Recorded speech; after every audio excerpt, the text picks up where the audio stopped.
Shalom, damai di hati. Puji Tuhan, berjumpa lagi dengan saya Pendeta Tirsa Tairas sebagai Ketua Badan Pekerja Majelis Jemaat Gemim Elroy Malalayang, wilayah Manado Malalayang. Saat ini akan membagikan kebenaran firman Tuhan dalam kitab Sakaria, pasalnya yang ke-6, ayatnya yang ke-9 hingga ayatnya yang ke-15, dalam tema bersama membangun bait Tuhan. Saya berharap dan berdoa dimanapun Bapak Ibu Saudara-saudara berada, kiranya tetap mengalami kasih dan kebaikan Tuhan, sehingga ada dalam keadaan sehat, kuat, tetap semangat, bersukacita dan senantiasa bersyukur kepada Tuhan. Sebelum kita membaca dan merenungkan kebenaran firman Tuhan, mari berdoa. Terpujilah Engkau ya Tuhan Yesus yang adalah firman yang hidup, yang memberi kesempatan bagi kami untuk belajar firman Tuhan saat ini. Kami mohon kiranya Tuhan taruh hikmat-Mu, taruh pengertian-Mu, bahkan konsentrasi daripadamu, supaya kami memahami dengan jelas maksud firman-Mu dan dapat menerjemahkan dengan benar kehendak firman Tuhan. Kuasai hati dan pikiran kami, dan meteraikanlah firman-Mu itu di hati dan pikiran kami. Kami sedia untuk mendengarkannya. Dalam nama Yesus kami berdoa. Amin. Mari bersama-sama kita membaca Sakaria pasalnya yang ke-6 ayat 9 hingga ayatnya yang ke-15 dalam perikop kerajaan Sang Tunas di Yerusalem. Datanglah firman Tuhan kepadaku bunyinya, pergilah pada hari ini juga ke rumah Yosia bin Sefanya dan pungutlah persembahan dari pihak orang-orang buangan, yaitu dari Heldai, Tobia, dan Yedaya, semuanya orang-orang yang sudah datang kembali dari Babel. Pungutlah perak dan emas, buatlah mahkota, dan kenakanlah itu kepada Imam Besar Yosua bin Yosadak. Katakanlah kepadanya, beginilah firman Tuhan semesta alam. Inilah orang yang bernama Tunas. Ia akan bertunas dari tempatnya dan ia akan mendirikan bait Tuhan. Dialah yang akan mendirikan bait Tuhan, dan dialah yang akan mendapat keagungan dan akan duduk memerintah di atas tahtanya. Di sebelah kanannya akan ada seorang imam, dan permufakatan tentang damai akan ada di antara mereka berdua. Dan mahkota itu akan tetap tinggal dalam bait Tuhan sebagai tanda peringatan akan Heldai, Tobia, Yedaya, dan akan Yosia bin Sefanya.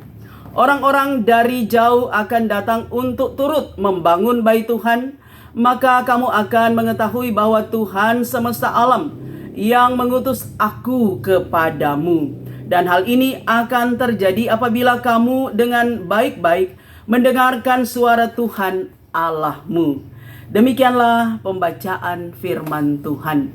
Bapak Ibu Saudara-saudara yang kekasih, dalam hidup manusia ada 3 kebutuhan primer atau kebutuhan pokok yang harus betul-betul dinikmati. Dan 3 kebutuhan pokok ini adalah kebutuhan yang sangat mendasar, yaitu makanan, pakaian, dan tempat tinggal.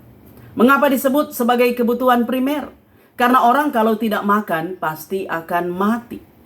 Kemudian orang memang harus berpakaian dan tempat tinggal. Tempat tinggal atau rumah itu adalah tempat berteduh dari hujan dan kemarau. Siang dan malam, rumah menjadi tempat yang nyaman, yang aman bagi manusia untuk berlindung.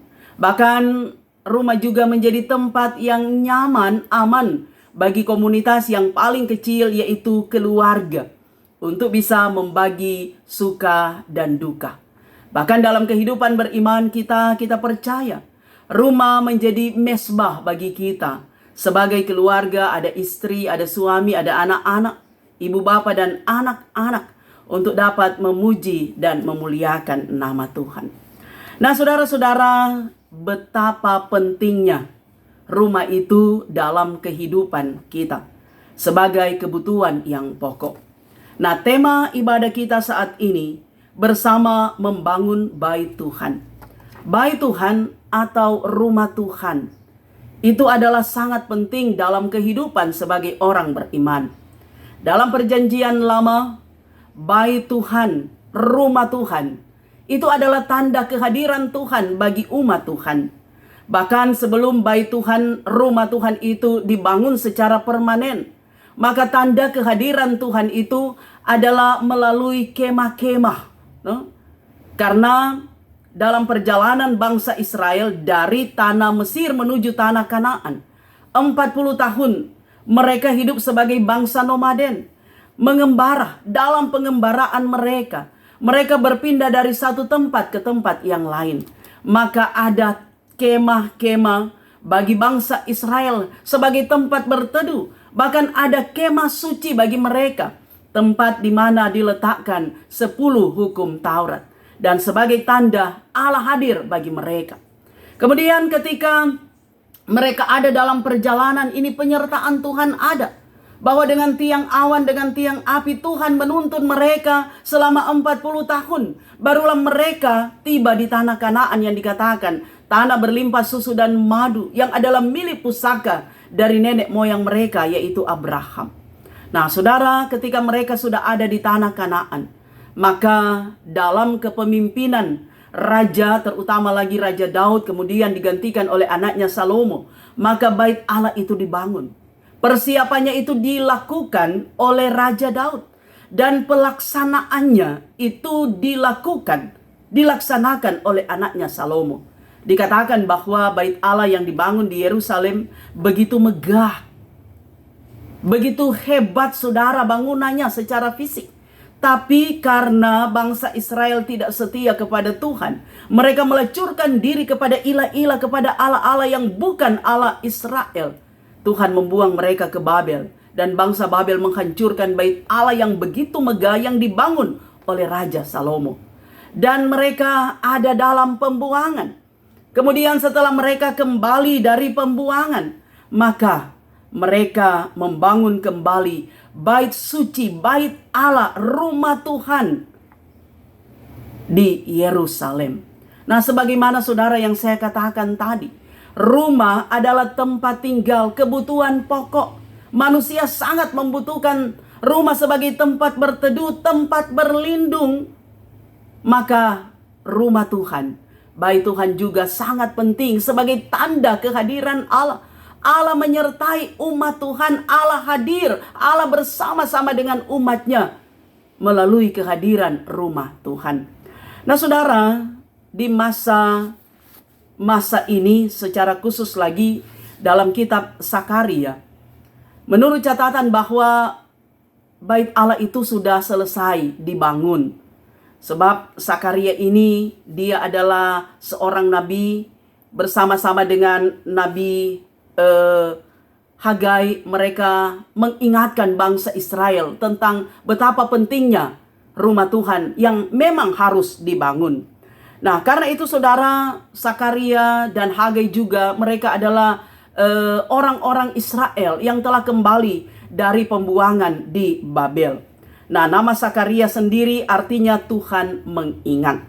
Nah, konteks bacaan kita saudara mau dikatakan bahwa Serubabel yang adalah pemimpin pada waktu itu, dia sudah selesai membangun bait Tuhan Allah. Tetapi dia harus mempersiapkan pentabisan Yosua bin Yosadak sebagai imam besar bagi bangsa Israel. Jadi sejumlah orang dipanggil untuk mempersiapkan akan pentahbisan ini, hajatan yang besar ini. Mereka dikatakan adalah Yosia, Heldai, Tobia, dan Yedaya. Nah, Tuhan berfirman kepada Sakaria agar supaya mengingatkan kepada Yosia untuk memungut persembahan kepada Heldai, Tobia, dan Yedaya. Selain dari mereka, maka persembahan itu dipungut dari orang-orang yang sudah kembali dari Babel.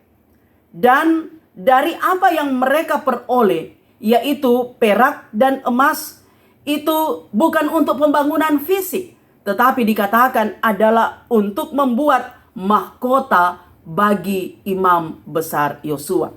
Nah saudara, dalam bacaan kita di pasalnya yang ke-6 ini, secara khusus lagi untuk ayat 12, dikatakan bahwa Imam Yosua ini disebut sebagai tunas, bahwa dia akan mendirikan bait Tuhan. Tunas itu akan mendapat keagungan dan akan memerintah di atas tahtanya. Itu dikatakan di ayatnya yang ke-13. Dan ditulis lagi bahwa tunas ini akan didampingi oleh seorang imam dan permufakatan damai terjadi di antara mereka. Nah, kemudian saudara, dikatakan lagi bahwa di sini dalam perikop bacaan kita ditekankan lagi mengenai pembangunan bait Tuhan, bait Allah. Nah, rupanya hal ini menggambarkan Imam Yosua yang mengenakan mahkota yang terbuat dari emas dan perak, itu mengacu pada nubuatan tentang tunas yang akan datang.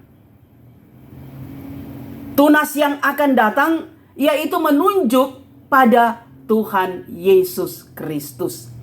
Nah, karena itu Yesus yang akan membangun bait Allah, yaitu gereja, dan orang-orang percaya adalah tubuh Kristus, akan datang dari jauh dan dikumpulkan dari segala bangsa, suku, bahkan bahasa.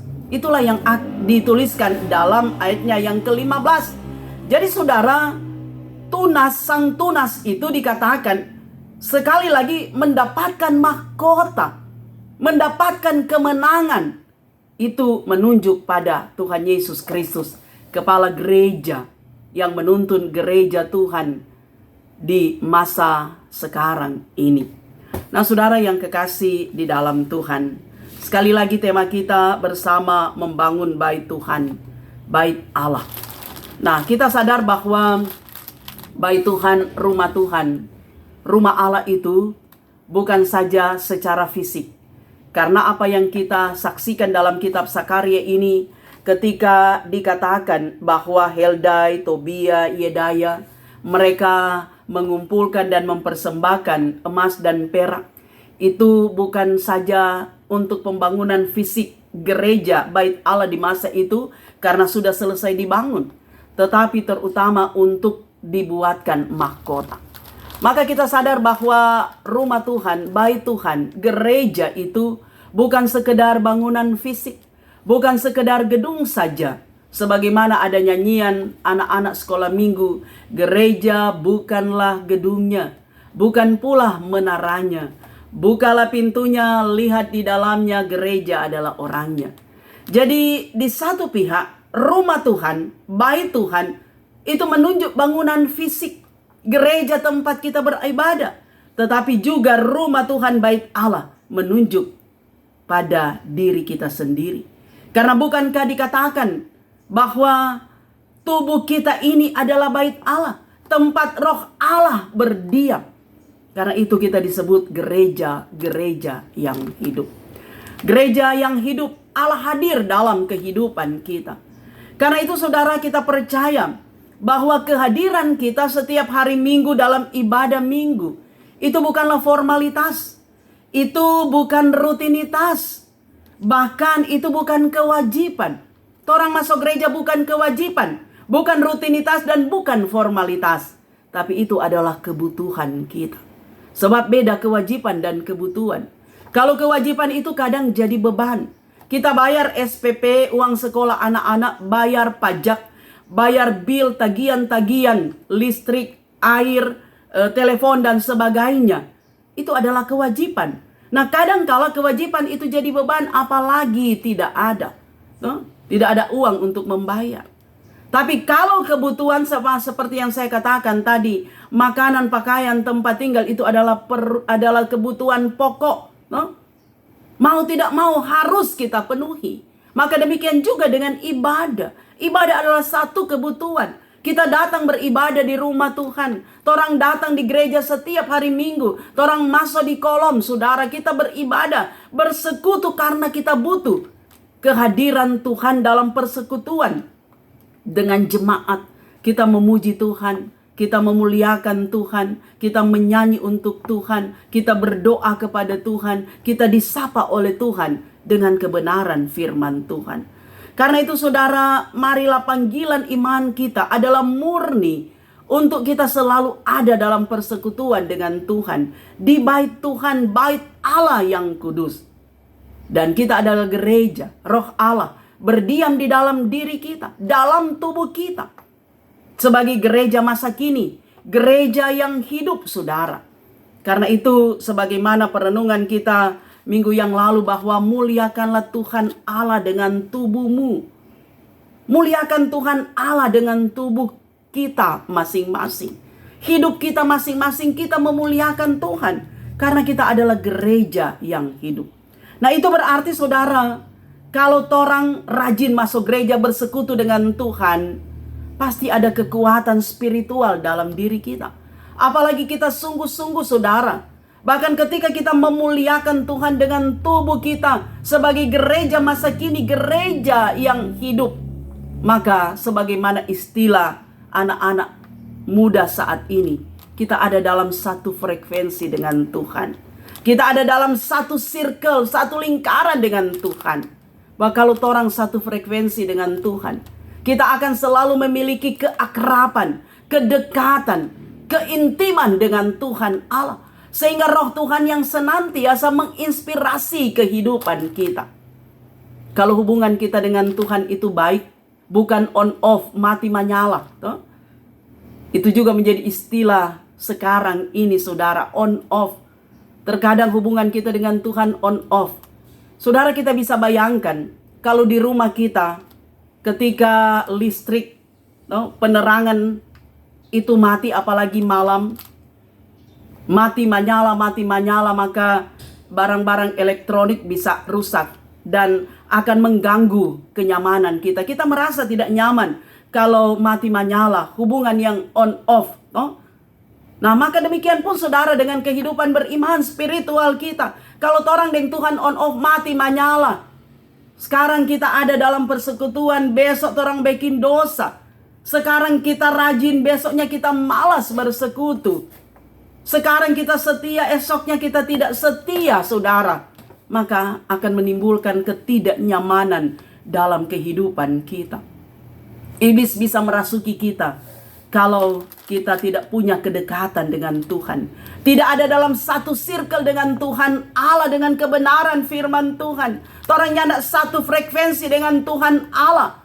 Maka kita bisa jatuh dalam dosa. Kita bisa meninggalkan Tuhan. Kita bisa mengingkari tugas dan tanggung jawab kita. Kita bisa kehilangan kasih. Kita bisa menjadi orang yang tidak jujur, tidak disiplin, dan tidak bertanggung jawab. Karena tidak ada kekuatan spiritual yang kita miliki. Tapi ketika saudara, kita selalu menjadi gereja yang hidup. Kita selalu ada dalam persekutuan, rajin masuk gereja. Maka kita selalu menjadi kuat.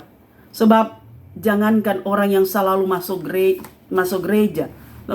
Kadangkala jatuh dalam pencobaan, apalagi orang yang kadang masuk gereja saudara. Kadang ada dalam persekutuan. Ingat saudara, seperti yang kita lihat di sini, dikatakan bahwa Tobia, Yedaya, bahkan juga Yosia, Heldai, mereka adalah orang-orang yang betul-betul memberi diri,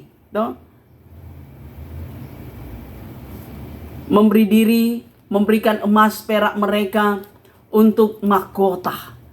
Artinya apa yang baik, apa yang mereka torehkan dalam kehidupan itu tetap dikenang. Sebab saudara, sampai kapanpun nama yang baik itu akan harum. Turun-temurun ketika kita mewariskan nilai kehidupan yang baik, yang benar, itu akan dikenang.